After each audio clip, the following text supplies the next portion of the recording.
காலை வணக்கம் புதியகம் எஃப்எம் ஸ்டேஷன்ல இனியவா என்று கேட்க ஆரம்பிச்சிருக்கீங்க. சபரி அண்ட் சௌமியா கூட காலை வணக்கம். காலை வணக்கம். ஓகே, எப்படி இருக்கீங்க? நல்லா இருக்கேன் சௌமியா, எப்படி இருக்கீங்க? நானும் நல்லா இருக்கேன். ஹேல் அண்ட் ஹெல்த்தியா இருக்கிறதுக்கு வந்து என்னோட வாழ்த்துக்கள். ஓகே, ஹார்ட்ஃபுல்லா என்னோட தேங்க்ஃபுல்லா நான் சொல்லிக்கிறேன். இன்னைக்கு வந்து என்ன டே அப்படின்னு தெரியுமா? என்னங்க ஹார்ட்ஃபுல்லா தேங்க்ஃபுல்லா? அது கோரியா எடுக்கலாம் நினைச்சா வரல, விட்டுறமா.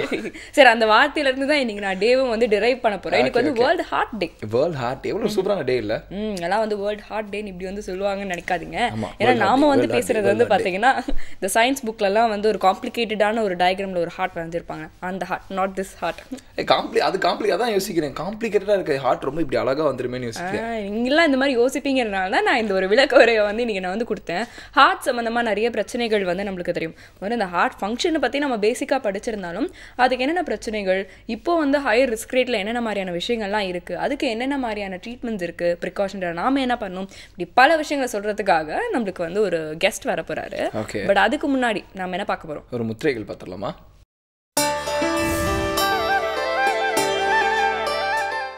வணக்கம். நலம்பெறும் முத்திரைகள் மற்றும் விரல்களை மருத்துவர் வரிசையில் இன்றைக்கி நம்ம வந்து ஒரு பிரச்சனைக்கான தீர்வை பார்க்க போகிறோம்.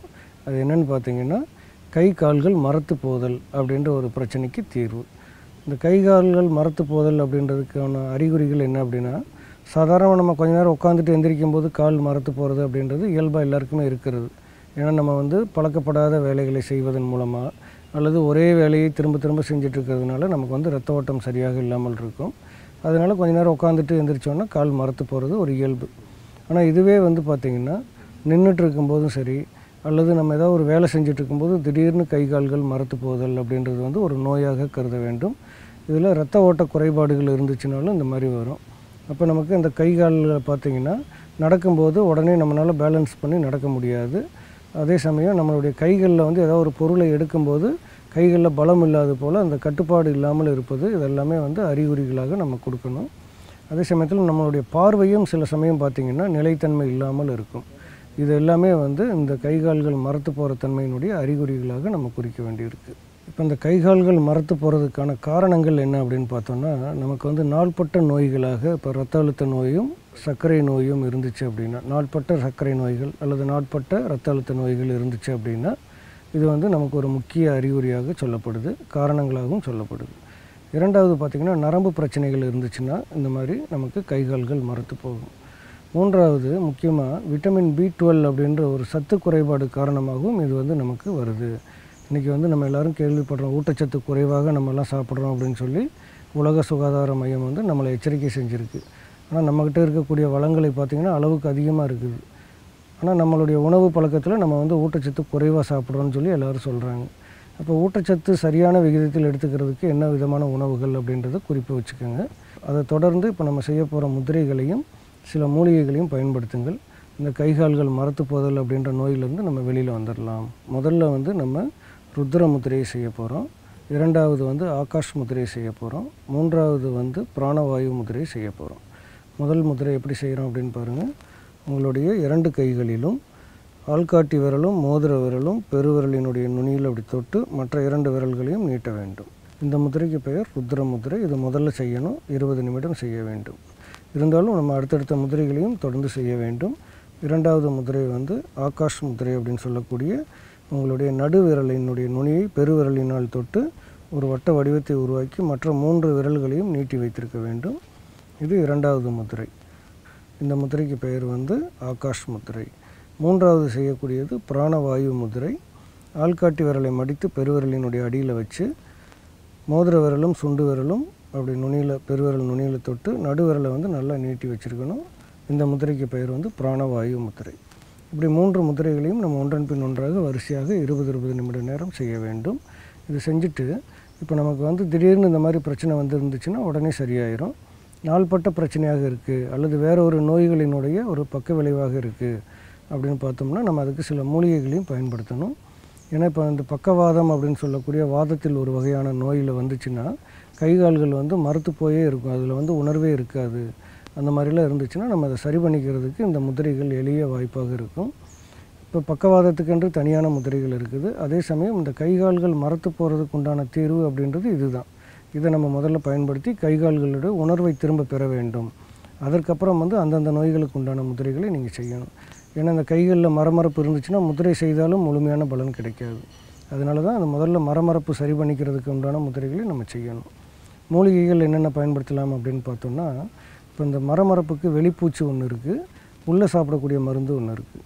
இப்போ உள்ளே சாப்பிட்ற மருந்து என்ன அப்படின்னு பார்த்தோம்னா, நம்மக்கிட்ட வந்து லவங்கப்பட்டை எல்லாருக்கும் தெரியும். சுருள் பட்டையில் அந்த கெட்டியாக இருக்கக்கூடிய லவங்கப்பட்டையை வாங்கி சுத்தம் பண்ணி நல்லா மிக்சியில் அரைச்சி பொடி பண்ணி சலித்து வச்சுக்கோங்க. அதை வந்து தேனில் ஊற வைக்கணும். அதாவது 1 ஸ்பூன் பவுடருக்கு ஏறக்குறைய ஒரு 15 ஸ்பூன் தேனில் ஊற வைக்கணும். அப்போ ஒரு பாட்டிலில் வந்து ஒரு 50 கிராம் பவுடர் போட்டிங்க அப்படின்னா ஏறக்குறைய ஒரு 300 ml தேன் ஊற்றி நல்லா கலக்கி மூடி வச்சுருங்க. இது எவ்வளவு நாள் ஊறுதோ அவ்வளோக்கு அவ்வளோ இது வந்து மருத்துவ பலன் வாய்ந்தது. இப்போ இது வந்து என்ன பண்ணணும்னா, காலையில் வெறும் வயிற்றில் 1 ஸ்பூன் எடுத்து அந்த கலக்கி அந்த தேனும் பட்டையும் ஊறிய அந்த கலவையை 1 ஸ்பூன் எடுத்து நல்லா கொதிக்கிற தண்ணியில் கலக்கணும். கலந்து ஒரு 10 நிமிஷம் அப்படியே வச்சுருக்கணும். அது வந்து தண்ணியோட கலந்து கஷாயமாக மாற வேண்டும். கொதிக்க வைக்கக்கூடாது. கஷாயமாக மாறுற வரைக்கும் கொஞ்சம் நேரம் பொறுமையாக இருந்து அதுக்கப்புறம் அதை எடுத்து மெதுவாக சப்பி அந்த சுவையை உணர்ந்து நம்ம வந்து சாப்பிடணும். இதை காலையில் வெறும் வயிற்றில் குடிச்சிட்டு வந்தீங்க அப்படின்னா உடம்பு வந்து ஒரு முன்னேற்ற பாதையை நோக்கி நகர்வதற்கு இது ஒரு அடித்தளமாக அமையும். இரண்டாவது வெளிப்பூச்சி அப்படின்னு பார்த்தீங்கன்னா, வேப்ப எண்ணெய் இருக்குது இல்லைங்களா, இந்த வேப்ப எண்ணெய் வந்து ஒரு அருமையான மருந்து. இந்த வேப்ப எண்ணெய் வந்து ஒரு 100 ml வேப்பெண்ணெய் வாங்கிக்கோங்க. வாங்கிட்டு ஒரு கட்டி கற்பூரம், ஒரு 30 கிராம் அளவுக்கு வெயிட் இருக்கக்கூடிய ஒரு கட்டி கற்பூரத்தை பக்கத்தில் வச்சுக்கோங்க. இந்த வேப்பெண்ணெயை வந்து சூடு பண்ணணும். சூடு பண்ணும்போது நல்ல ஒரு ரொம்ப கொதிக்கிற நிலை வராமல் அந்த சூடு ஆனது உடனே அந்த கற்பூரத்தை உள்ளே போட்டு இறக்கி வச்சிடணும். கொதிக்க வைக்கக்கூடாது. இப்போ அந்த சூட்டில் கற்பூரம் கொஞ்சம் கொஞ்சமாக கரைஞ்சிரும். கரைஞ்சதுக்கப்புறம் அதை கண்ணாடி பாட்டிலில் ஊற்றி பத்திரப்படுத்துங்க. அதை எடுத்து இந்த மரமரப்பு இருக்கிற பகுதிகளில் தேய்ச்சிட்டு வந்தீங்கன்னா விரைவில் வந்து நமக்கு நலம் பெறுவதற்கான வாய்ப்புகள் கிடைக்கும். இப்போ இந்த கட்டி கற்பூரம் போட்ட வேப்பெண்ணெயினுடைய எண்ணெயை தேய்க்கணும். லவங்கப்பட்டையும் தேனும் ஊற வைத்த கலவையை காலையில் வெறும் வயிற்றில் குடிக்கணும். முத்திரைகள் வந்து நம்ம 3 முத்திரை, ருத்ர முத்திரை, ஆகாஷ் முத்திரை, அப்புறம் வந்து பிராணவாயு முத்திரை, இந்த 3 முத்திரைகளையும் வரிசைப்படி நம்ம செய்யணும். இதெல்லாம் செஞ்சுட்டு வந்தோம் அப்படின்னா அந்த கைகால்கள் மரத்து போதல் அப்படின்றது எந்த நோயினுடைய பக்க விளைவாக இருந்தாலும் நமக்கு சரியாவதற்கான வாய்ப்புகள் நிறைய இருக்குது. நல்ல பல குறிப்புகளை எல்லாம் தெரிஞ்சிட்டோம். மறக்காமல் பலருக்கும் இதை கற்றுக் கொடுங்கள், பதிந்து வையுங்கள். ஏன்னா அப்போ தான் நமக்கு வந்து சரியான நேரத்தில் அது திரும்ப எடுத்து பார்க்குறதுக்கு உபயோகமாக இருக்கும். நலம் பெற வாழ்த்துகிறேன். மீண்டும் சந்திப்போம். வணக்கம். இதயம் எந்த அளவு முக்கியமோ அதே மாதிரி வந்து முத்திரை அந்த அளவு முக்கியம். நீங்க என்ன இதயம் முரளி மாதிரிலாம் பேசுறீங்க? ஏங்க காலையிலே பயமுறுத்துறீங்க? எல்லாரும் அப்படிதான் நினைச்சிட்டு இருக்காங்க. சரியா, உனக்கு இதயமே இல்லையா? நான் இவ்வளவு தூரம் பேசிட்டு இருக்கேன், நீ இப்படி இதயம் இல்லாம பேசிட்டு இருக்கேன் அப்படின்னு சொல்றாங்க. நீ பேசுறதெல்லாம் இங்க இருந்து வருது, இங்க இருந்து என்னவே வர்றதில்ல. அதை முதல்ல புரிஞ்சுக்கோங்க. புரியுதா? ஹார்ட் மைண்ட் டிஃபரன்ஸ்க்குலாம் நீங்க வந்து போயிடாதீங்க. நேச்சுரோபதி பத்தி நம்மளுடைய டாக்டர் நிவேதா பேச போறாங்க. அவங்க யூஸ்வலா வந்து பேசுறதுல வந்து இப்போ வந்து புதுசா வந்து ஒரு ப்ராப்ளம், அதுக்கான சொல்யூஷன், அதுக்கு இதெல்லாம் பண்ணுங்க அப்படிங்கிற மாதிரி இல்லாம ஜென்ரலா நிறைய விஷயங்களை வந்து நம்மளுக்கு வந்து சொல்லுவாங்க இல்லையா. இப்போ வந்து நம்மளுடைய பாடி பத்தி நம்மளுக்கே நிறைய விஷயங்கள் வந்து தெரியாதான் சபரி. இப்போ வந்து நம்ம மூச்சு வந்து நம்ம இப்படி வந்து சுவாசிக்கிட்டே வந்து இருக்கிறோம். அது வந்து மேண்டேட்டரியா நடந்துட்டு இருக்கிற ஒரு ப்ராசஸ். ஆனா அது சம்பந்தமான ஆராய்ச்சிகள் எடுத்தாலே எக்கச்சக்கமான விஷயங்கள் இருக்கும். கண்டிப்பா நேச்சுரோபதியில இந்த பஞ்சபூதங்கள் சொல்லுவாங்கல்ல, அது எல்லாத்தையும் இப்படி கண்ட்ரோல் பண்ணணும்னு வச்சுக்கோங்க. டக்குன்னு பார்த்தா நம்ம இதயம் சைஸ் வந்துடும். இந்த சைஸ் தான் உன்னோட இதயத்தோட சைஸ். புரியுதா? ஆமா. இந்த இதயத்துல இதுல எல்லாத்தையும் சால்வ் பண்ண அப்படின்னா உனக்கு உடம்பே சால்வ் ஆயிடும். ஒரு பெரிய தத்துவத்தை வந்து யூனிவர்சல் ஃபேக்ட் வந்து கைக்குள்ள நீங்க அடக்கிட்டீங்க. ஆனா இப்ப நிவேதா மேம் எதை பத்தி பேச வராங்கன்றத பார்க்கலாம்.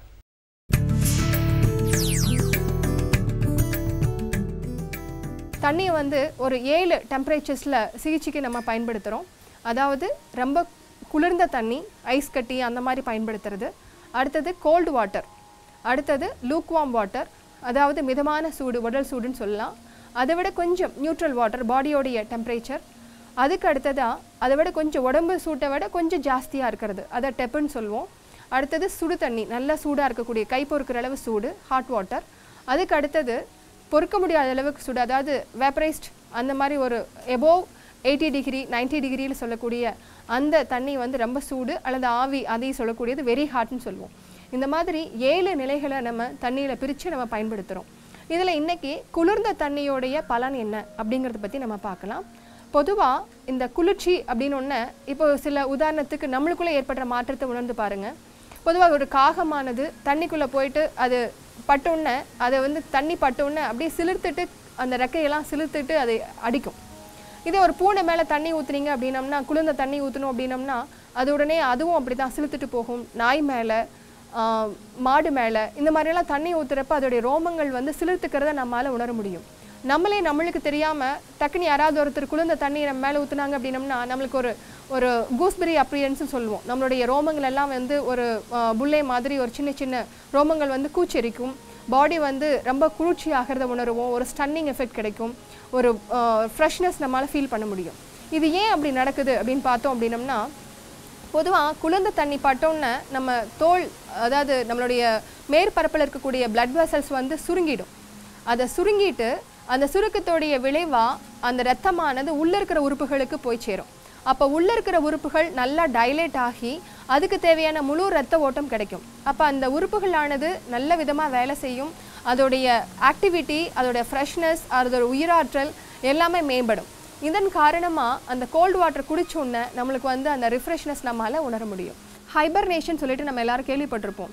பொதுவாக நம்மளுடைய மொபைலில் ஆர் லேப்டாப்ல எல்லாம் ஹைபர்னேஷன் அப்படின்னு சொல்லிட்டு ஒரு ஸ்விட்ச் ஆப்ஷன் கொடுத்துருப்பாங்க. அதாவது வந்து அது சைலண்ட்டுக்கு போகும். அதுக்கு உயிர் இருக்கும், ஆனால் அதோட ஆக்டிவிட்டி இல்லாமல் எனர்ஜி வந்து சேவ் ஆகிட்டு இருக்கும். ஸோ இதே தான் குளிர்காலத்தில், அதாவது வந்து போலார் பியர்ல எல்லாம் பார்த்தீங்கன்னா, அல்லது ஃபிஷ் ஆர் ஸ்னேக்ஸ் இதெல்லாமே ஹைபர்னேட் ஆகுதுன்னு சொல்லி நம்ம ஸ்கூல் ஸ்டடீஸில் படிச்சிருப்போம். அதாவது ரொம்ப குளிர்ந்த காலத்தில் அது தன்னுடைய எனர்ஜியை வந்து சேவ் பண்ணி வைக்க ஆரம்பிக்கும். பொதுவாக இந்த போலார் பியருங்கிறது என்ன பண்ணோன்னா, அந்த சமயத்தில் வந்து எந்த ஆக்டிவிட்டியும் இருக்காது, ஃபுட் எடுத்துக்காது, மெட்டபாலிக் வேஸ்ட் உற்பத்தி ஆகாது. அதோடைய ஹார்ட் பீட் பார்த்தீங்கன்னா 8 பீட்ஸ் வந்து பர் மினிட், ஒரு நிமிஷத்துக்கு 8 தடவை மட்டும்தான் துடிக்கும். ஸோ அந்த அளவுக்கு அது வந்து ஸ்லோவாக ஆக்ஷன் இல்லாமல் போய் 3 மாதம் செத்து கிடக்கிற மாதிரி படுத்து கிடக்கும். ஸோ இந்த சமயத்தில் அது முழுக்க எனர்ஜியை சேவ் பண்ணி அது உள்ளே இருக்கக்கூடிய எல்லா செல்ஸையும் புதுப்பிச்சுக்கும். ஸோ அந்த மாதிரி கோல்டுக்கு வந்து இந்த பாடியை வந்து ரிஃப்ரெஷ் பண்ணக்கூடிய, ரெக்குப்ரேட் பண்ணக்கூடிய பவர் இருக்குது. இந்த காரணத்தினால தான் நம்ம குளிர்காலத்தில் சோம்பி இருக்கிற மாதிரி நம்மளுக்கு ஒரு எண்ணம் தோன்றலாம், ஆக்ஷன் இல்லாமல் இருக்கிற மாதிரி இருக்கலாம். ஆனால் அதுக்கு எகெயின்ஸ்டாக நம்ம என்ன பண்ணுறோன்னா, ஸ்வெட்டர் போட்டுட்டு ஆர் ஏதாவது ஒரு வகையில் நம்ம பாடியை ஹீட் பண்ணிக்கிறதுக்கு முயற்சி பண்ணுறோம். இது வந்து ஓரளவுக்கு நம்ம பாடியை செல்கள் வந்து மறுபடியும் ரிஃப்ரெஷ் பண்ணிக்கிறதுக்கான ஒரு பீரியட். அதனால் அந்த சமயத்தில் உணர்ந்து தேவையான ரெஸ்ட் எடுத்து நம்ம பாடியை ரிஃப்ரெஷ் பண்ணிக்கிறது ரொம்ப நல்லது.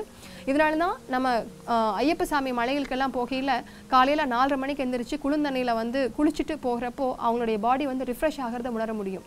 அதனால் கோல்டு வாட்டர் நம்ம பாடிக்கு ரிஃப்ரெஷ் பண்ணுறது மட்டும் இல்லாமல் கெட்ட செல்களுடைய இயக்கத்தையும் தடை பண்ணுது, அதோடைய வளர்ச்சியை தடை பண்ணுது. கேஸ்ட்ரிக் அல்சர்ஸ் இந்த மாதிரியான உள்ளூரை நம்ம குளிர்ச்சி பண்ணுறதுக்கும், வெளிப்புறம் இருக்கக்கூடிய ஸ்கின்ல இருக்கக்கூடிய ஸ்வெட் கிளான்ஸையும் செபேசியஸ் கிளான்ஸையும் அதோடைய ஆக்டிவிட்டீஸை குறைச்சி, நம்ம வியர்வைகளை குறைச்சி, எண்ணெய் சுரப்பிகளையும் குறைச்சி நம்ம பாடியை ஃப்ரெஷ்ஷாக வச்சுக்கிறதுக்கும் உதவிகரமாக இருக்குது. எப்படி இந்த பஞ்சபூதங்களும் கைக்குள்ள அடங்குதோ அதே மாதிரி இந்த நேச்சுரல் எல்லாமே நேச்சுரோபதியில் அடங்கிடுது இல்லை? கரெக்டு தான். ஆனால் நீங்கள் வந்து சொன்னது ஒரு கரெக்டான ஒரு விஷயம் சபரி. இந்த 5 எலிமெண்ட்ஸ் சொன்னீங்க இல்லையா, நீங்கள் எந்த ரிலிஜன் பற்றி புக்ஸ் வந்து எடுத்து பார்த்தாலும் சரி, ஹிந்துவிசம் ஆர் கிறிஸ்டியானிட்டி ஆர் வந்து நீங்கள் எதை வேணால் குரான் எடுத்து பார்த்தாலும் சரி, இந்த 5 எலிமெண்ட்ஸ் பற்றி வந்து சொல்லியிருப்பாங்க. நாம் யார் அப்படின்னா இந்த 5 பூதங்களோட ஒரு கலவை தான் வந்து எவ்ரி கிரியேஷன் ஆஃப் நேச்சர் அப்படிங்கிற மாதிரி வந்து சொல்கிறாங்க. ஸோ சம்வேர் எல்லாமே வந்து இன்டர்கனெக்டாக தான் இருக்குல்ல. ஓகே, எனக்கு இந்த பஞ்சபூதங்களை பற்றி நிறைய டவுட் இருக்கு. கொள்ளு கேள்விப்பட்டிருக்கியா? அது என்ன கொள்ளு? சரி, கொள்ளு கேள்விப்பட்டிருக்கேன். கொள்ளு கேள்விப்பட்டிருக்கேன். கொள்ளு வந்து உடம்புக்கு ரொம்ப நல்லது. குதிரைக்கெல்லாம் கொடுப்பாங்க. குதிரைக்கெல்லாம் வந்து கொடுப்பாங்க. ஆனால் குதிரைக்கு மட்டும் இல்லைங்க, நாம கூட வந்து அதை சாப்பிடலாம். ஆமா, அது ஒரு பழமொழி கூட இருக்கும். ஒரு பழமொழி சொல்லுவேன். என்ன பழமொழி அது? கொடுத்தவனுக்கு கொள்ளு, இறைச்சவனுக்கு எள்ளுன்னு சொல்லுவாங்க. ஆமா, கொள்ளு வந்து கிட்டத்தட்ட பார்த்தீங்கன்னா என்னன்னா ஒரு ஃபேட் பர்னர் மாதிரி. அதாவது நிறைய ஃபேட் இருந்தது அப்படின்னா கொள்ளு வந்து அந்த ஃபேட் பர்னராக யூஸ் பண்ணுவாங்க கொள்ளு நிறைய இடத்துல. அதனால தான் கொடுத்தவனுக்கு கொள்ளு, இளைச்சவனுக்கு எள்ளு அப்படின்னு சொல்லுவாங்க. அப்போ இளைச்சவங்க எள்ளு சாப்பிட்டா கொஞ்சம் வெயிட் போடுவாங்க. ஸோ நிறைய விஷயத்த வந்து இந்த பழமொழி மூலமா வந்து அந்த சயின்ஸை வந்து பதிவு வச்சுட்டு போய் கன்வே பண்ணியிருக்காங்க. யா, ஸோ வந்து அந்த மாதிரி இன்னைக்கு கொள்ளு பொடி சாதம் தான் வந்து நம்ம வந்து பார்க்க போகிறோம். கொள்ளு பொடி சாதம். ஆமாம், நம்மளுடைய புதுச்சேரி சரவணன் சார் செய்ய போகிறாரு, பார்க்கலாம்.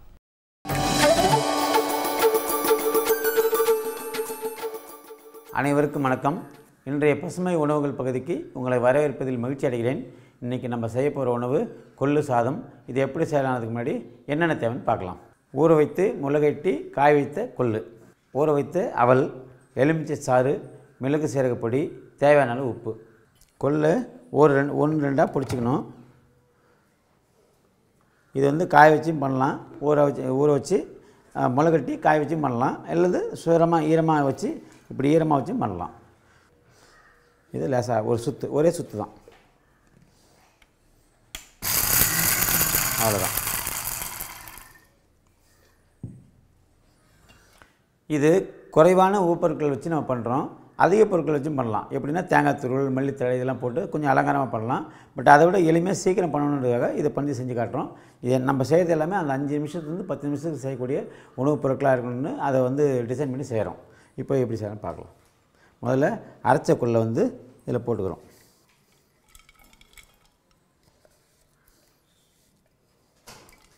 அதாவது இளைச்சவனுக்கு எள்ளு, கொழுத்தவனுக்கு கொள்ளுன்னு சொல்லுவாங்க. ஏன் அப்படின்னா இந்த எள்ளில் வந்து கொஞ்சம் எண்ணெய் தன்மை, அந்த கொழுப்பு சத்து இருக்குது. அது வந்து நல்ல கொழுப்பு. அதை வந்து உடலுக்கு சேரும்போது உடல் வந்து புஷ்டியாக தெரியும். திரும்ப வந்து இந்த ஊற வைத்த அவல் கொஞ்சம் போட்டுக்கிறோம். அதாவது நம்ம எவ்வளோ அவல் எடுக்கிறோமோ அதில் பாதி அளவு கொள்ளு அரைச்சிட்டா போதும். கொஞ்சம் எலுமிச்சைச்சாறு,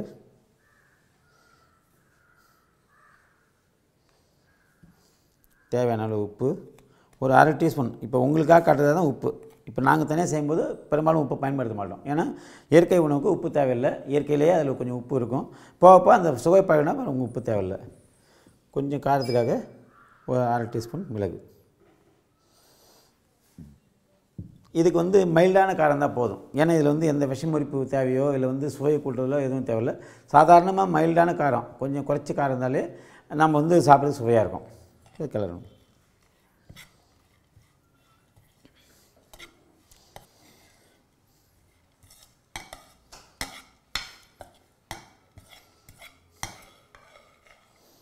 இப்போ சுவையான கொள்ளு சாதம்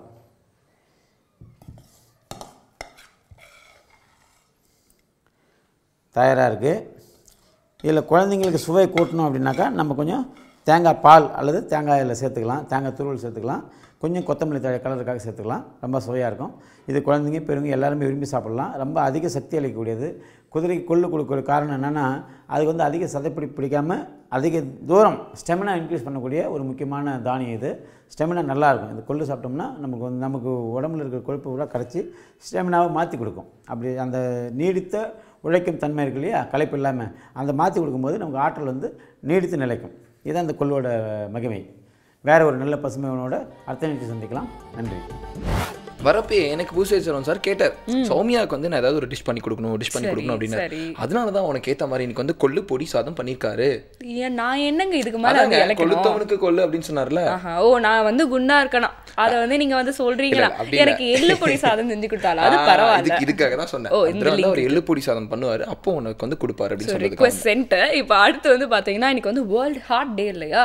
ஸோ அதை பத்தி பேசுறதுக்காக நம்ம கெஸ்ட் வந்துட்டாரு. ஸோ நம்ம ஹார்ட் சம்பந்தமா நம்ம வந்து தெரிஞ்சுக்காத நிறைய விஷயங்களை இன்னைக்கு தெரிஞ்சுக்க போறோம். The World Heart Day, CPU of the entire system அப்படின்னு வந்து சொல்லலாம் இல்லையா நம்மளோட ஹார்ட்ல. ஸோ அது எந்த அளவுக்கு ஒரு முக்கியமான ஒரு ஆர்கன். அந்த ஒரு ஆர்கன்ல ஒரு சின்ன பிரச்சனை வந்தாலும் அது ஒரு பெரிய பிரச்சனையா தான் வந்து உருவெடுக்கும் இல்லையா? நம்மளை பொறுத்த வரைக்கும் முக்கியமான விஷயம் யாருக்கு என்ன அப்படின்னு கேட்டீங்கன்னா இதயம் தான். இதயமே இல்லாத மாதிரி பேசுறீங்க அப்படிம்பாங்க. ஸோ இதயம் எல்லாத்துக்குமே ரொம்ப ரொம்ப முக்கியம் இல்லை? ஓகே, நம்ம இமோஷன் பார்ட்டை வந்து டச் பண்ணல, நமக்கு கொஞ்சம் சயின்டிஃபிக்காக வந்து பேச போறோம் அப்படின்னு தான் நினைக்கிறேன். ஏன்னா இதை பத்தி பேசுறதுக்காக கார்டியாலஜிஸ்ட் டாக்டர் ஆனந்த் ஞானராஜ் அவர்கள் வந்திருக்காங்க. வணக்கம் டாக்டர். வணக்கம் சார். சார், எங்களுக்கு தெரிஞ்ச இந்த இதயம் ஹார்ட்னாவே எல்லாருக்கும் இந்த ஹார்ட் அட்டாக் அதை அப்படி தான் தெரியும். ஹார்ட்னாவே ஹார்ட் அட்டாக் தான், இது ஒன்று தான் பிரச்சனை அப்படின்னு நினச்சிட்டு இருக்காங்க. ஸோ ஹார்ட்டுக்கு வரக்கூடிய டிசீஸ்லாம் என்னென்ன சார்? ஸோ ஹார்ட் ப்ராப்ளம் அப்படின்றது பலவிதமான பிரச்சனைகள் இருக்குது. பட் காமன் மேன் வந்து ஹார்ட் அட்டாக், அதாவது இருதயத்துக்கு போகிற இரத்த குழாய்களில் அடைப்பு ஏற்படுறதை மட்டும்தான் ஹார்ட் ப்ராப்ளம்னு நினைக்கிறாங்க.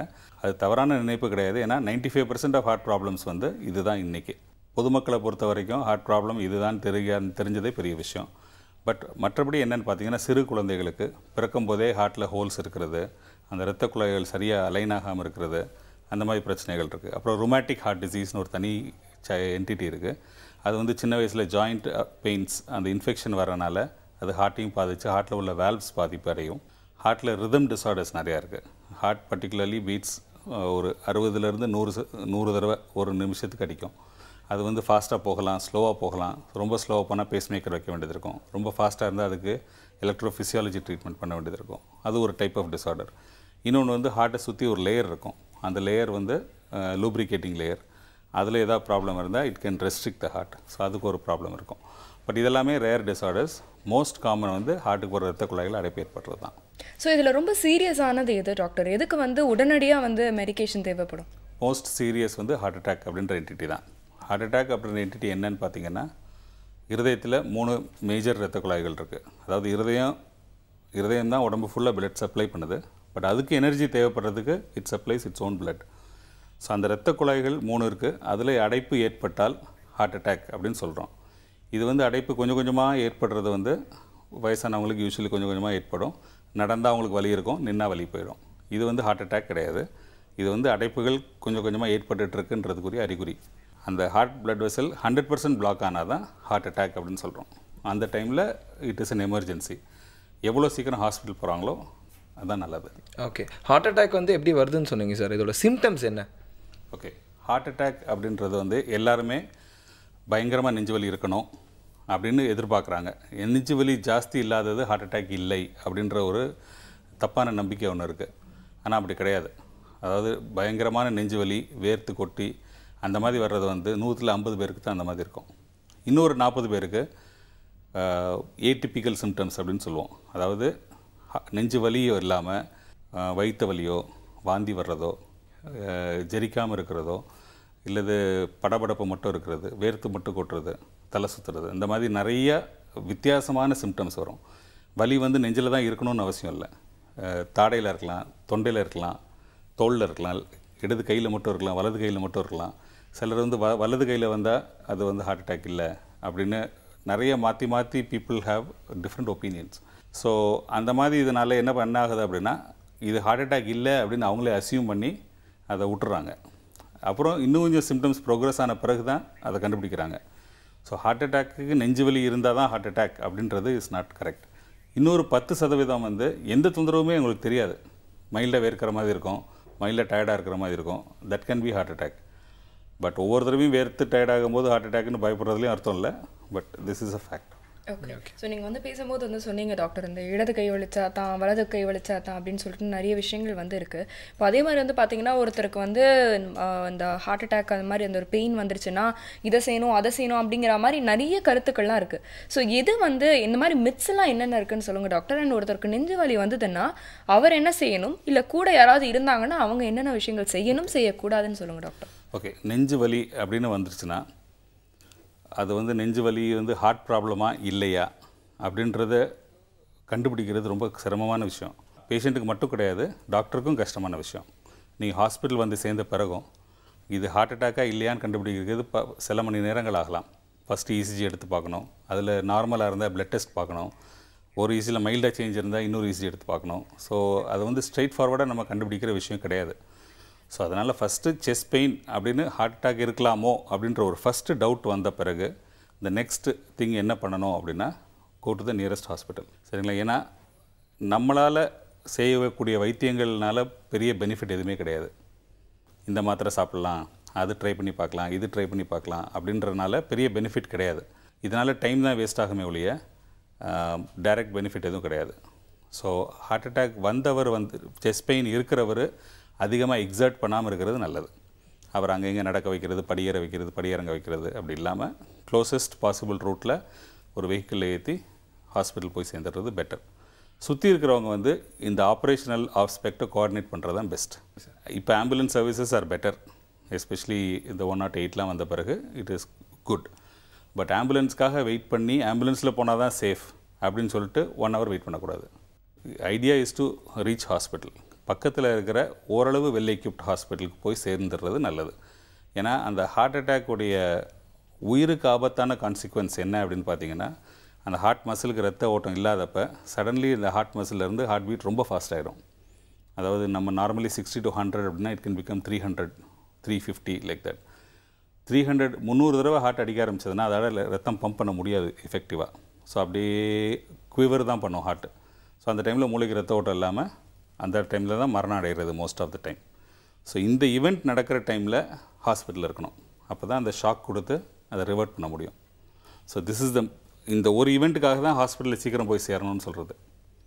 இன்னொன்று வந்து அந்த ஹார்ட் மசில் ரத்த குழாயை ஓப்பன் பண்ணுறது எவ்வளோ சீக்கிரம் பண்ணுறோமோ அதுக்கு ப்ரொபோஷனலாக தான் ரெக்கவரியும் இருக்கும். ஓகே சார், இருதய நோய் வராமல் தவிர்க்கிறதுக்கு நம்ம என்னென்னலாம் பண்ணணும் சார்? நம்ம லைஃப் ஸ்டைலில் வந்து என்னென்ன மாதிரி விஷயங்கள்லாம் தவிர்க்கணும்? நம்ம லைஃப்பில் எதெல்லாம் வந்து ரிஸ்க் ஃபேக்டராக இருக்குது இதுக்கு? அடிப்படையான காரணம் வந்து நம்ம குடும்ப வாகு, உடம்பு வாகு, நம்ம ஜெனட்டிக்ஸ் அப்படின்னு ஒன்று இருக்குது. அதாவது நம்ம பிறக்கும்போது என்னென்ன ஜெனட்டிக் மேக்கப் இருக்குது, ஒரு கொலஸ்ட்ரால் லெவல் என்ன இருக்குது, நம்மளுடைய ஃபேமிலியில் இரத்த குழாய்கள் அடைப்பு ஏற்படுறதுக்குரிய டெண்டன்சி எவ்வளோ இருக்குது அப்படின்றது ஒரு பேஸ்லைன்.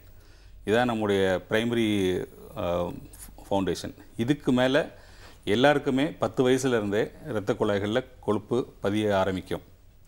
பட் அது எவ்வளோ ஃபாஸ்ட்டாக ப்ரோக்ரஸ் ஆகும் அப்படின்றது வந்து நம்ம லைஃப் ஸ்டைல் டிட்டர்மின் பண்ணுது. ஸோ மோஸ்ட் இம்பார்ட்டண்ட் பார்த்திங்கன்னா ஆக்டிவிட்டி லெவல். நம்ம எவ்வளோ தூரத்துக்கு ஆக்டிவாக இருக்கோம், அதுக்கு ஏற்றப்பில் எவ்வளோ ப்ரொபோர்ஷனலாக சாப்பிட்றோம். இது 2 தான் ப்ரைமரி டிட்டர்மினன்ட்ஸ்.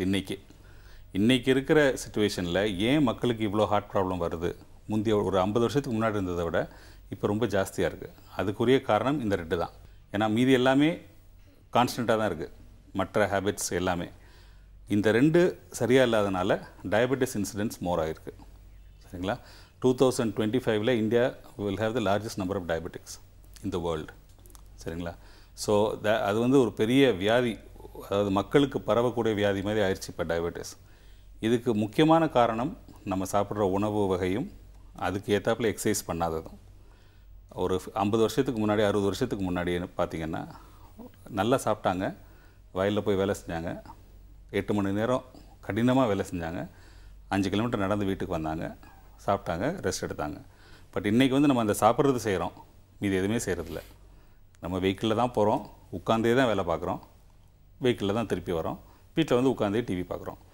ஸோ இந்த combination is a very bad combination. So இது வந்து primary cause. Second is diabetes. இந்த 2 காரணத்தினால தான் டயபெட்டிஸ் இன்சிடென்ஸ் ஜாஸ்தி ஆகிட்டே வருது. பட் டயபெட்டிஸ்ன்னு வந்த பிறகு diabetes becomes a very important factor for heart disease. Sugar ஹையாக இருக்கிறனால எல்லா இரத்த குழாய்களுக்கும் பாதிப்பு ஏற்படுது. ஸோ இது ஒரு ப்ரைமரி ரீசன். 3வது ஸ்மோக்கிங். இந்த 3 தான் கோர் ப்ராப்ளம்ஸ் ஹார்ட் டிசீஸை பொறுத்த வரைக்கும். இன்னும் அடுத்தது related to diet and genetics is cholesterol levels. இப்போ நம்ம கொலஸ்ட்ரால் லெவல் அப்சல்யூட்லி நார்மல் அப்படின்னா ஹார்ட் டிசீஸ் வர்றதுக்குரிய வாய்ப்பும் கம்மி. ஓகே. ஸோ இந்த மாதிரிலாம் வந்து டாக்டர் வந்து சொல்லும்போது லைஃப் ஸ்டைல் அப்படிங்கிறது வந்து இப்போ ஹார்ட் மட்டும் இல்லை, பொதுவாகவே நிறைய விஷயத்தை அதை வந்து அஃபெக்ட் பண்ணியிருக்குன்றது நம்மளுக்கு தெரியுது இல்லையா? கண்டிப்பாக. ஏன்னா சார் சொல்கிற மாதிரி பார்த்தோன்னா அந்த காலத்தில் வயலில் வேலை செஞ்சாங்க, அதுக்கப்புறம் திருப்பி வந்தாங்க, நடந்தே வந்தாங்க. நம்ம இப்போ இருக்க ஆஃபீஸில் கூட நடந்து போகிறது கிடையாது, அதை கூட லிஃப்ட் தான் யூஸ் பண்ணிட்டு இருக்கோம்ல. அதுக்காக வந்து இப்போ வயல்வெளியில் வந்து நான் என்னால் வேலை செய்ய முடியுமா அப்படின்னு நிறைய பேர் வந்து கேட்பாங்க. உங்களுடைய ஜாப் எதுவாக இருந்தாலும் வந்து சும்மா ஒரு 1 hour சைக்கிளிங் பண்ணுறது, இன்றைக்கி நிறைய பேர் அதை வந்து ஒரு ஹேபிட்டாக வந்து பண்ணிகிட்டு இருக்காங்க இல்லையா? ஸோ அந்த மாதிரியான விஷயங்களை வந்து நோக்கி நம்ம வந்து போகலாம் அப்படின்னு நினைக்கிறேன். சம்டைம்ஸ் இந்த ஃபேக்ட்ஸ்லாம் நம்ம வந்து தெரிஞ்சுப்போம். நிறைய ஃபேஸ்புக்கில் கூட வந்து வரும், வாட்ஸ்அப்லலாம் வந்து ஒருத்தருக்கு நெஞ்சு வலி வந்துட்டா இதை பண்ணுங்க, அதை பண்ணுங்க, இதை பண்ணுங்க, அது பண்ணுங்கன்னு சொல்லிட்டு எக்கச்சக்கமான ஃபேக்ட்ஸ் கேட்டு மக்கள் வாட் இஸ் திஸ், நான் எதைத்தான் வந்து ஃபாலோ பண்ணுறது அப்படிங்கிற மாதிரியான ஒரு கன்ஃபியூஸ்டான ஸ்டேட்டில் வந்து இருப்பாங்க. பட் சம்டைம்ஸ் வந்து கரெக்டாக வந்து நம்ம ஒரு டாக்டர் கிட்ட வந்து கேட்கும் பொழுது அவங்க வந்து கொடுக்குற அட்வைஸை தான் நம்ம வந்து ஞாபகம் வச்சுக்கணும். நம்ம படித்தது, நம்ம கேட்டது, நம்ம பார்த்தது வச்சு நம்ம எந்த ஒரு நேரோ டவுன் பண்ணி ஒரு ஆன்சருக்கு வந்து வரக்கூடாது இல்லையா? கண்டிப்பாக. இதில் நம்மளுக்கு அட்வைஸ் பண்ணுறதா எக்கச்சக்கமான பேர் அதுக்கே வந்து உட்காந்துருப்பாங்க தெரியுமா? ஹார்ட் இப்படி பண்ணா உங்களுக்கு உடனே இந்த கையில் பெயின் இருக்கா, உங்களுக்கு ஹார்ட் அட்டாக், இங்கே பெயின் இருக்கா உடனே ஹார்ட் அட்டாக், அதிகமாகவே இருக்குதா ஹார்ட் அட்டாக், அப்படிலாம் கிடையவே கிடையாது. சரிங்க, எக்கச்சக்கமான சிம்டம்ஸ் இருந்தாலும் முக்கியமான விஷயத்தை தேர்ந்து ஃபஸ்ட்டு ஒரு கார்டியாலஜிஸ்ட்டை பார்க்கணும் முதல்ல, அதுதான் முக்கியமான விஷயம். நிறைய அட்வைசஸ் நாமளே வந்து கொடுக்க ஆரம்பிச்சிட்டோம்னு நினைக்கிறேன். பட் ஒரு சின்ன பிரேக் எடுத்துகிட்டு வந்து டாக்டர் கிட்ட நிறைய கேள்விகள் கேட்கலாம். சௌமியா, இன்னைக்கு வேர்ல்டு ஹார்ட் டேல எவ்வளோ விஷயங்கள் தெரிஞ்சுட்டு இருக்கலாம், புதுமான விஷயங்கள்லாம். ஹார்ட் அப்படிங்கிறத பற்றி நம்ம ஷோவில் நிறைய தடவை வந்து பேசிகிட்டு இருக்கோம். வேரியடான டாபிக்ஸில் வந்து பேசி இருந்தாலும் இது ஒரு முக்கியமான ஒரு டாபிக். அதுவும் பார்த்தீங்கன்னா வந்து அந்த ரேட்ஸ் வந்து கம்மி ஆகலை, அந்த டெத் ரேட்ஸும் சரி, இந்த ஹார்ட் ப்ராப்ளம்ஸ் வர்றவங்களோட எண்ணிக்கையும் சரி, அது இன்னும் கம்மி ஆகலை. அப்படிங்கிறதுக்காக தான், இன்னும் நிறைய விழிப்புணர்வு தேவை அப்படிங்கிறதுக்காக தான் இன்னைக்கு நம்ம பேசிட்டு இருக்கோம். ஓகே, நீங்கள் சொல்கிற மாதிரி முக்கியமான விஷயம் சொல்கிற மாதிரி ஹார்ட் எவ்வளோ முக்கியமான விஷயமோ அதை பற்றி ஹார்ட்டை பற்றி தெரிஞ்சுக்கிறது முக்கியமான விஷயம். ஸோ தொடர்ந்து பேசலாமா? அண்ட் டாக்டர், நீங்கள் வந்து சொல்லும்போது கூட வந்து நிறைய ரிஸ்க் ஃபேக்டர்ஸ் சொல்லிகிட்டே வந்தீங்க. எல்லா பதிலையுமே ஏதாவது ஒரு ரிஸ்க் ஃபேக்டர் வந்து இருந்தது. ஸோ எந்த அளவுக்கு வந்து நம்ம வந்து கேர் எடுத்துக்க வேண்டிய ஒரு கட்டாயத்தில் இருக்கிறோம் ஃபார் ஹார்ட் டிசீஸ்? அதாவது மெயினாக வந்து டயபெட்டிஸ் பேஷண்ட்ஸ்க்கு வந்து இது இன்னும் கொஞ்சம் வந்து சிவியர் மோர் ப்ரோன் அப்படிங்கிற மாதிரி சொன்னீங்க. ஸோ ப்ரிவென்டிவாக நம்ம என்னென்ன விஷயங்கள்லாம் வந்து செய்யணும்? அதாவது இப்போது எனக்கு என்னோட ஜெனட்டிக்கில் வந்து இருக்குது, என்னோட பேரண்ட்ஸ்க்கு இருக்குது அப்படின்றவங்க, இல்லை எனக்கு எந்த மாதிரி ஜெனட்டிக்லையுமே இல்லை, என் பேரண்ட்ஸ்க்கெலாம் இந்த மாதிரி இல்லை அப்படிங்கிறவங்க, டயபெட்டிஸ் இருக்கிறவங்க, இந்த 3 கேட்டகரியில் இருக்கிறவங்களுமே ப்ரிகாஷன்டாக என்னென்ன விஷயங்கள்லாம் செய்யணும்னு சொல்லுங்கள். ஓகே, ஃபர்ஸ்ட் வந்து லைஃப் ஸ்டைல் மாடிஃபிகேஷன் எல்லாருக்குமே இருக்கணும். அதாவது ஃபேமிலி ப்ரிடிஸ்பொசிஷன் இருக்கோ இல்லையோ எல்லாருமே ஆக்டிவிட்டி லெவல் மெயின்டைன் பண்ணணும். நீங்கள் சொன்ன மாதிரி எல்லாருமே வயலில் போய் வேலை பார்க்க முடியாது. பட் நம்ம இருக்கிற லைஃப் ஸ்டைலை ஆக்டிவாக மெயின்டைன் பண்ணலாம். அதாவது பக்கத்தில் உள்ள கடைக்கு நடந்து போகலாம், ஆஃபீஸில் படியேறி போகலாம், அங்கே அடுத்த டேபிள் யாராவது உட்காந்துருக்காங்கன்ற ஒன்று சொல்லணுன்னா எழும்பி போய் சொல்லிட்டு வரலாம். ரைட்? ஸோ அப்புறம் வெஹிக்கிளில் போகிறத விட்டுட்டு சைக்கிளில் போகலாம். அட்லீஸ்ட் ஒரு 1 கிலோமீட்டர் ரேடியஸ் வீட்டை சுற்றி எங்கே போகணுன்னாலும் சைக்கிளில் போகலாம். வீட்டில் அதே மாதிரி அப்பார்ட்மெண்ட்டில் படியில் ஏறி போகலாம். இதெல்லாமே நம்மளாக கான்ஷியஸாக எடுக்க வேண்டிய டெசிஷன்ஸ். இதுக்கு பேரலாக உணவை குறைக்க வேண்டும். இப்போ 99% ஆஃப் த பீப்புள்கிட்ட கேட்டிங்கன்னா நீங்கள் எவ்வளோ சாப்பிடுவீங்க அப்படின்னா கொஞ்சமாக தான் சாப்பிடுவேன்னு சொல்லுவாங்க. பிகாஸ் அவங்க பெர்சீவ் பண்ணுறது அப்படி, நம்ம கொஞ்சம் தான் சாப்பிட்றோம் அப்படின்றது ஒரு நம்பிக்கை எல்லாருக்கும். பட் அப்படி இல்லை. ஏன்னா நம்ம ஆக்டிவிட்டி லெவல் ரொம்ப கிராஸ்லி ரெடியூஸ்ட், ஒரு 90% குறைஞ்சிருச்சு. ஸோ ஃபுட்டு 90% குறையல, 10% கூட குறையல. ஸோ ஃபார் எக்ஸாம்பிள், இப்போ ஒரு எனர்ஜி பார் சாப்பிட்றீங்கன்னு வச்சுக்கோங்களேன், சாக்லேட் எனர்ஜி பார். அந்த எனர்ஜியை நீங்கள் ஸ்பெண்ட் பண்ணுறதுக்கு 1 hour ஜாக் பண்ணணும். யூ ஜஸ்ட் திங்க் அபவுட் அதை மாதிரி நம்ம எவ்வளோ சாப்பிட்றோம் ஒரு டேயில். If you eat 2 scoops of ice cream, அதுக்கு 1/2 hour ஜாக் பண்ணணும். That is the equivalent energy அதில் இருக்கிறது. நம்ம அந்த மாதிரி 1 day ஃபுல்லாக few times we eat plus a normal diet. But we don't work out anything. So இது ப்ரைமரி காஸ். இதே இது ஃபேமிலி ஹிஸ்ட்ரியில் டயபெட்டிஸ் இருக்கிறவங்க, கொலஸ்ட்ரால் இருக்கிறவங்க அதிக கவனமாக இருக்கணும். ஏன்னா அவங்களுடைய ப்ரொபென்சிட்டி இஸ் ஹையர். அண்டு நம்மளால் கண்டிப்பாக தவிர்க்கக்கூடியது வந்து ஸ்மோக்கிங். ஸோ ஸ்மோக்கிங் இஸ் அது வந்து நம்மளாக வாங்கிக்கிற வம்பு. டயபெட்டிஸும் கிட்டத்தட்ட அதே மாதிரி தான். எல்லாருமே மக்கள் என்ன நம்ப விரும்புகிறாங்க அப்படின்னா, நம்ம சைடில் எந்த தப்புமே கிடையாது, வியாதி நம்மளுக்கு வந்துருச்சு. அதுதான் ஒரு முக்கியமான நம்பிக்கை எல்லாருக்கும். அது அப்படி கிடையாது. நிறைய விஷயங்கள் நம்ம கையில் தான் இருக்குது, நம்ம அதை தப்பாக செஞ்சிட்ருக்கோம். Okay sir. ஜென்ரலாக பார்த்தோன்னா சார் சொல்கிறப்ப பார்த்தீங்கன்னா அந்த உணவு பழக்கங்கள் ரொம்ப முக்கியமான விஷயமா தெரியுது, எந்த ஒரு வியாதிக்காக இருந்தாலும் சரி. முதல்லாம் பார்த்தோன்னா எப்போயாவது நம்ம ஹோட்டலில் போய் சாப்பிட்டோம், அதிகபட்சம் என்ன சாப்பிடும், ஒரு இட்லி, ஒரு தோசை, அதிகபட்சம் போனால் ஒரு மசால் தோசை. ஆனால் இப்போலாம் ஹோட்டலில் போய் பார்த்துருக்கியா, ஒரு பெரிய லிஸ்ட்டே இருக்கும். அதெல்லாம் கூட ஒரு ஜங்க் ஃபுட் அப்படின்னு இருக்கும். என்ன சாப்பிட்றனே தெரியாது, அது பேரே புரியாது பாதி நேரத்தில். அதெல்லாம் வாங்கி சாப்பிட்டுட்டு இருக்கோம். அது ஒரு ஸ்டேட்டஸ் அப்படிங்கிற மாதிரி ஆயிடுச்சு. ஸோ இந்த உணவு பழக்கங்கள் எந்த அளவு வந்து இந்த இதய நோயை தூண்டுது சார்? உணவு பழக்கங்கள் மட்டும் கிடையாது. உணவு பழக்கங்கள் ஒரு கான்ட்ரிபியூட்டரி ஃபேக்டர். அதாவது நம்ம ஜெனட்டிக் காம்போசிஷன் எப்படி இருக்குன்றதை பொறுத்து உணவு பழக்கங்கள். இப்போ நிறைய பேர் ரொம்ப ஓவர் வெயிட்டாக இருப்பாங்க, பட் அவங்களுக்கு எந்த வியாதியுமே இருக்காது. ஸோ அந்த மாதிரி பீப்புள் வந்து உணவு அவங்கள வெயிட் மட்டும்தான் அஃபெக்ட் பண்ணும், வியாதி வைஸ் அஃபெக்ட் பண்ணாது. பட் எல்லோரும் அப்படி கிடையாது. 95% ஆஃப் த பீப்புள் நம்ம என்ன சாப்பிட்றோமோ அதுக்கு ப்ரொபோஷனல் தான். ஸோ உணவு வகைகளை என்ன தவிர்க்கணும் அப்படின்னு கேட்டிங்கன்னா, மெயின்லி கார்போஹைட்ரேட். அதாவது நம்ம rice, potatoes, rice based food, அதாவது அரிசி சம்மந்தப்பட்டது. ஏன்னா அதிலெல்லாம் கார்போஹைட்ரேட் 80% இஸ் கார்போஹைட்ரேட் நம்ம ரைஸில். கார்போஹைட்ரேட் எதுக்கு தேவை அப்படின்னா, ஹை எனர்ஜி ஃபுட். அதெல்லாம் நம்ம வயலில் வேலை செய்கிறதுக்கு தான் தேவை. நம்ம வந்து அதே தான் கார்போஹைட்ரேட் சாப்பிட்றோம். நம்ம தமிழ் டயட்டில் முக்கியமானது ஃபுட்டு ரைஸ் தான். அந்த ரைஸ் குவான்டிட்டியே கண்டிப்பாக குறைக்கணும். அது உடனே குறைக்க முடியாது, 10% பெர் மந்த் குறைக்கலாம். 3 கரண்டி போட்டு சாப்பிட்றோன்னா 2.5 கரண்டி 2 மாதத்துக்கு, அப்புறம் அது 2 கரண்டி கொஞ்சம் கொஞ்சமாக. அண்ட் தமிழ் கல்ச்சரில் 3 சர்விங்ஸ், ஃபஸ்ட்டு குழம்பு, அப்புறம் ரசம், அப்புறம் தயிர். இதெல்லாம் 50-100 year old cultures are 1000 year old cultures. வேறு லைஃப் ஸ்டைல். அப்போ வந்து லைஃப் ஸ்டைல் ரொம்ப டிஃப்ரெண்ட். இப்போ நம்ம யூஎஸ் ஸ்டைலுக்கு மாறியாச்சு ஃபுட், இந்தியன் ஃபுட். ஸோ இது சாப்பிடக்கூடாது, அது சாப்பிடக்கூடாதுன்னு சொல்கிறத விட மொத்தமாக என்ன சாப்பிட்றோமோ அதை குறைக்கணும். Even if you reduce by 50%, it will be good. Okay doctor, நீங்கள் இதில் சொல்கிறதுனால ஒரு சின்ன சந்தேகம் எனக்கு வருது டாக்டர். எங்களுடைய ஷோக்கே வந்து பார்த்தீங்கன்னா வந்து நிறைய பேர் இந்த ஆர்கானிக் ஃபுட் பற்றி வந்து பேசியிருக்காங்க. அப்போ அவங்க வந்து இந்த ரைஸ் ஃபேக்டரை பற்றி வந்து சொன்னாங்க டாக்டர். இப்போ வந்து ரைஸில் வந்து கார்போஹைட்ரேட் அதிகமாக இருக்குது, நம்ம ஒன்லி கார்போஹைட்ரேட் மட்டும் வந்து சாப்பிட்றோம். ஆனால் அது சைடில் வைக்கிற அந்த காய்கறிகள்லாம் வந்து சும்மா கம்மியாக தான் சாப்பிட்றோம். That is not a balance diet. ஆனால் வந்து அந்த காலத்தில் வந்து அதை சாப்பிட்ருந்தாங்க, தேவை ஹெல் அண்ட் ஹெல்த்தி. எப்படி அப்படின்னு கேட்கும்பொழுது வந்து கெஸ்ட் என்ன சொன்னாங்கன்னா வந்து, இல்லை அப்போது வந்து சாப்பிட்டது வந்து பார்த்திங்கன்னா நம்மளுடைய கைக்குத்தல் அரிசிகளும் அந்த காலத்தில் வந்து இருந்த அரிசிகள்.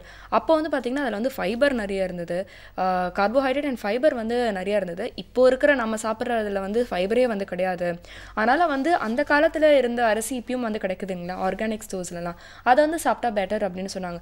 இஸ் அ ப்ராப்பரான ஒரு டயட் சேஞ்சாக வந்து இருக்குமா? ஸோ ஆர்கானிக் வந்து எந்த மாதிரிலாம் அவங்க வந்து மூவ் பண்ணலாம், எப்படிலாம் சேஞ்ச் பண்ணால் இதை வந்து சப்ளிமெண்ட் பண்ண முடியும்னு சொல்லுங்கள்.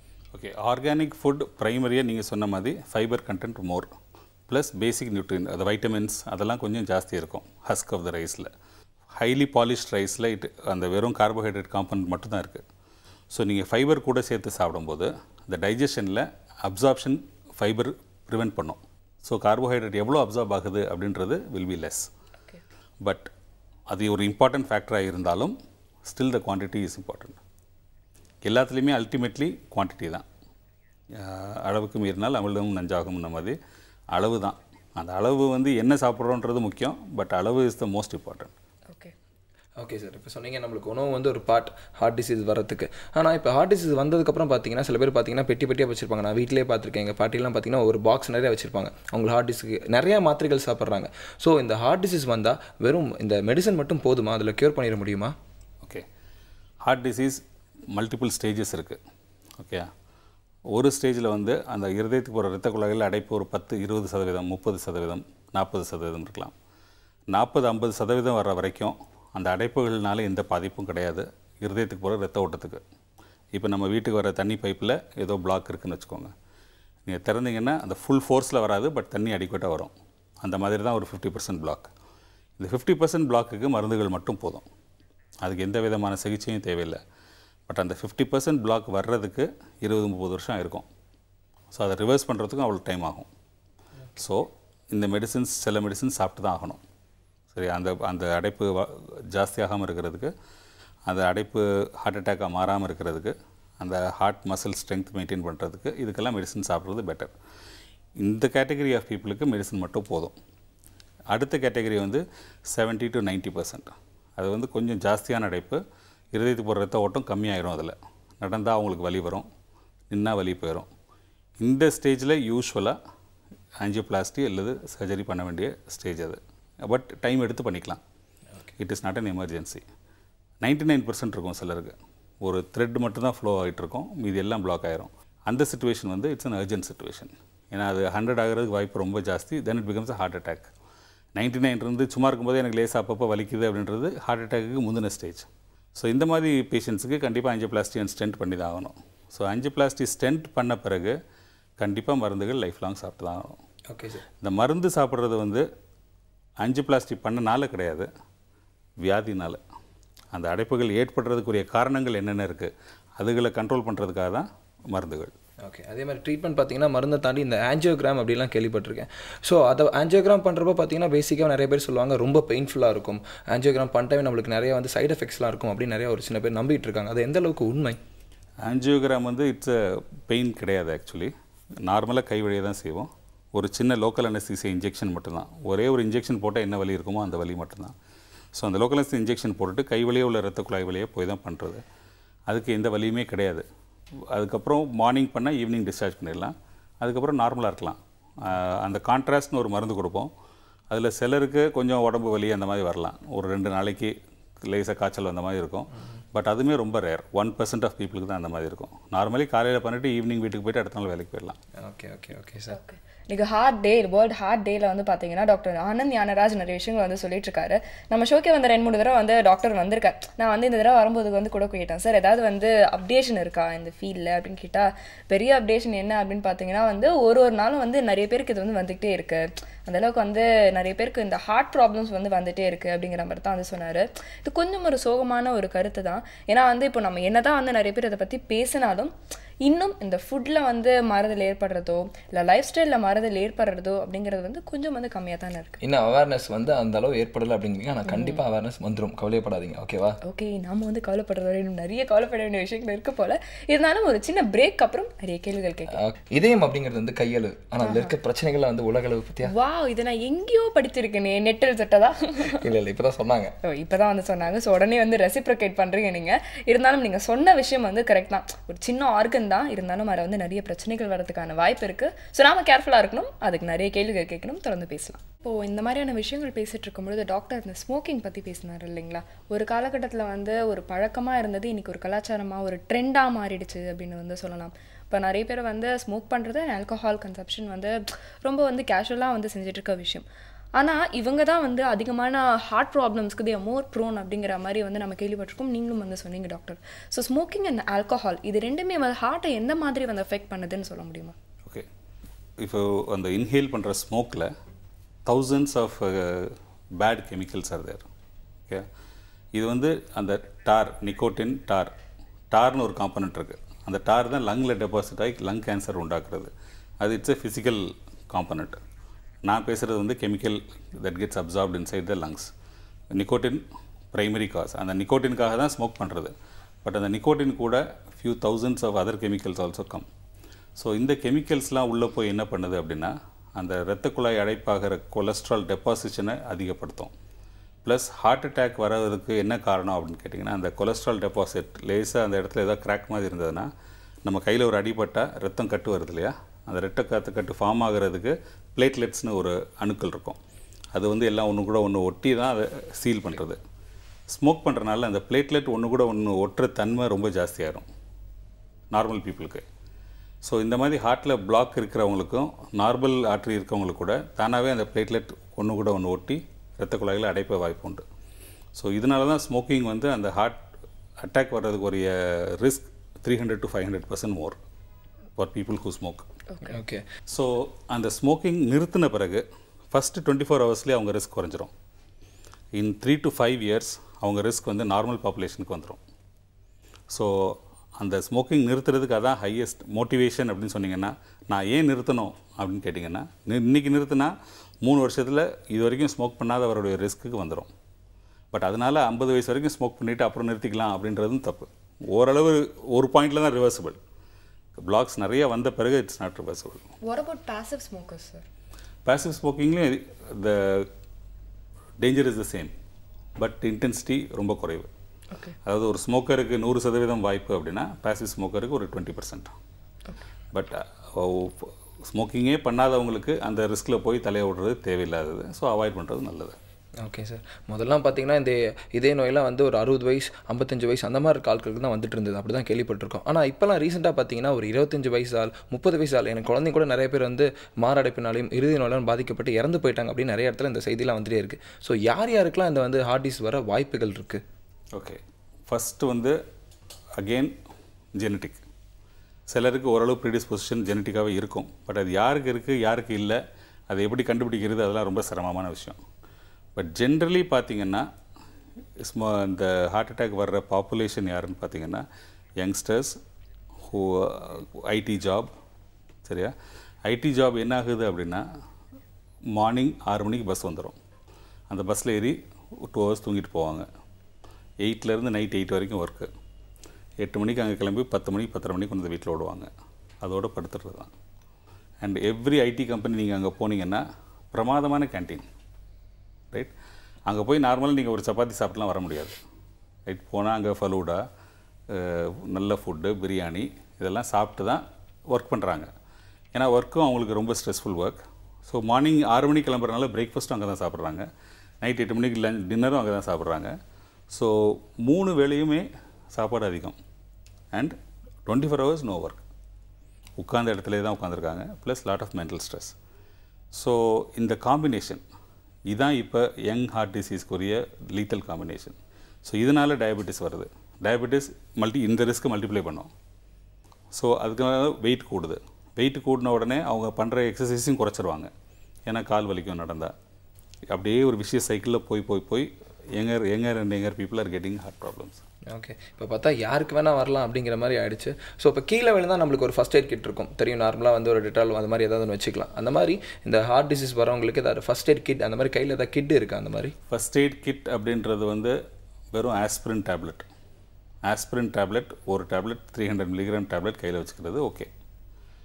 ஏன்னா அந்த பெயின் வந்த பிறகு அந்த டேப்லெட்டை சூ பண்ணி சாப்பிட்டா அந்த இன்டென்சிட்டி ஆஃப் ஹார்ட் அட்டாக் கம்மியாகிறதுக்கு வாய்ப்பு இருக்குதுன்னு there is some evidence.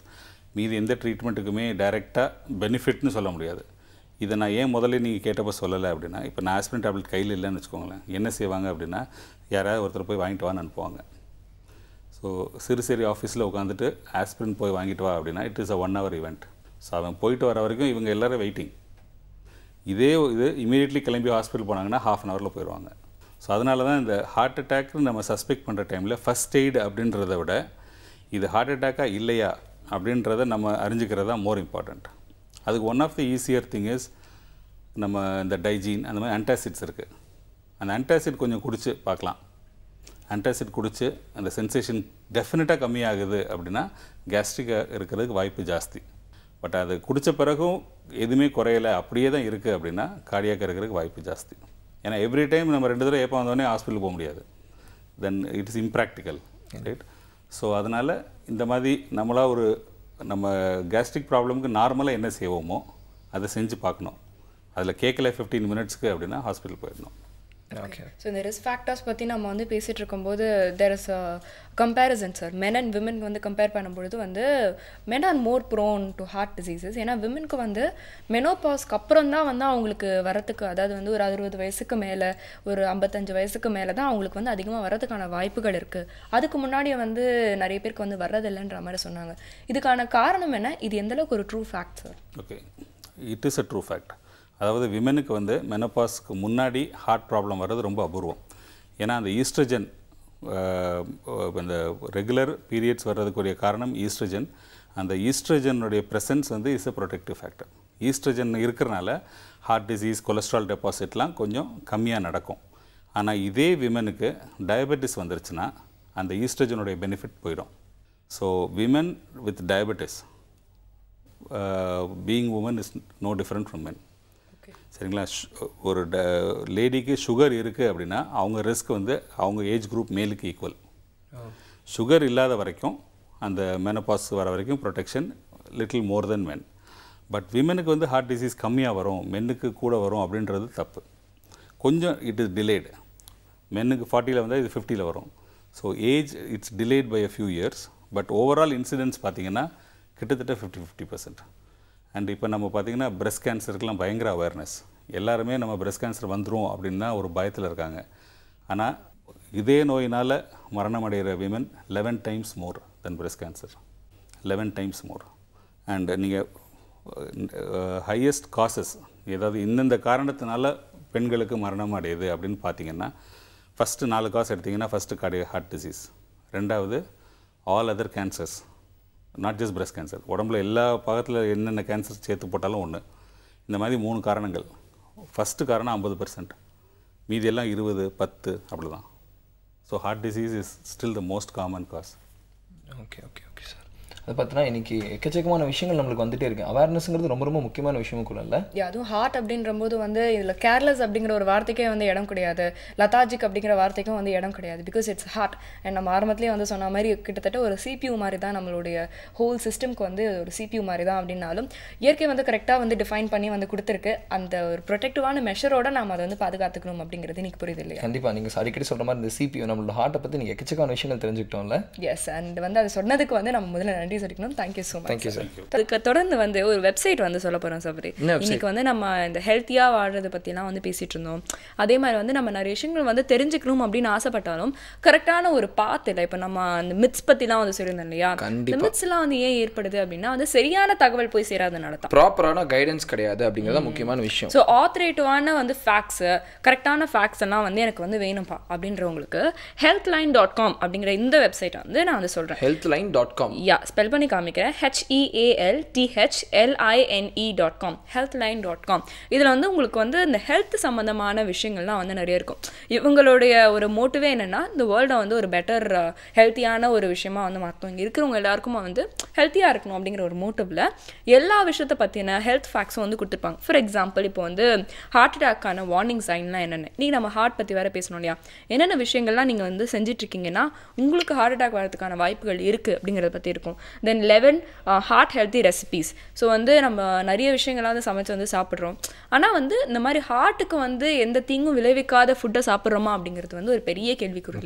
So அவங்களுக்கு வந்து இது ஒரு முக்கியமான விஷயமா இருக்கும். தென் 10 ways to leave stress behind. இந்த மாதிரி நிறைய விஷயங்கள் இதில் வந்து கொடுத்துருக்காங்க. இது இன்னொரு முக்கியமான விஷயம் இருக்குது, அது நீங்கள் சொல்ல மறந்துட்டீங்க. என்ன? கொலஸ்ட்ரால். இந்த கொழுப்பு இருக்குல்ல, கொழுப்பு, அதில் நல்ல கொழுப்பு இருக்கான், கெட்ட கொழுப்பு இருக்கான். புரியுதா? அதை பற்றிலாம் அதில் சொல்லியிருக்காங்கன்னு சொன்னேன். நான் உங்களே சொல்ல இல்லை, நீங்கள் திடீர்னு இந்த மிமிக்ரிலாம் ட்ரை பண்ணுறீங்க. நோ நோ நோ நோ அப்படிங்களா? சீரியஸாக? ஏன்னா சரி, நிறைய பேர் கொழுப்பு தப்பாக நினச்சிப்பாங்க. கொழுப்பு உடம்புக்கு நல்லது தான், ஆனால் அது அளவாக இருக்க வரைக்கும். கொழுப்பு, கொலஸ்ட்ரால் தப்பிச்சிட்டிங்க.